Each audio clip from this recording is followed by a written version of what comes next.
De festivals zitten maar een hand niet hier. Alle beleid is op het stuit op culturele haatstad 2018.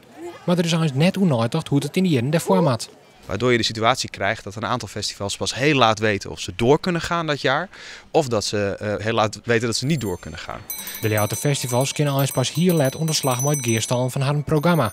Zal het dat ze vaak net deel zetten kunnen wat ze graag willen. Nood de subsidie van 2016 echt nog eens bot waarom is, drie het de aanveronderen uit Leeuwarden en het Strijdfestival. En dat kan definitief wezen. Als je een keer niet doorgaat, dan is dat heel lastig. En dat kan voor het ene festival betekenen dat je het volgend jaar nog wel een keer kan doen. Voor andere festivals kan het op een gegeven moment ook zijn van ja, maar we kunnen dan niet door. We stoppen ermee, want we kunnen de mensen niet vasthouden. We denken dat we het publiek weer kwijt zijn.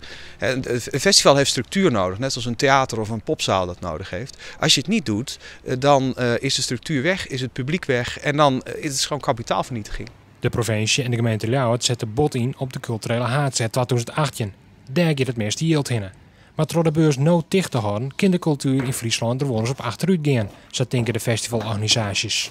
Eigenlijk is het groot gevaar juist voor daarna ook, 2019, 2020 en daarna. Het gaat heel erg om legacy. Ook 2018 is heel erg bezig met wat laat je eigenlijk achter. Echt een nieuw cultureel Leeuwarden, cultureel Friesland denk ik ook eigenlijk. En als je nu dingen laat omvallen die nu ambitieus zijn en die nu gebeuren, ja, dan wordt het toch een stuk minder ambitieus straks in 19 en 20. 100.000 man.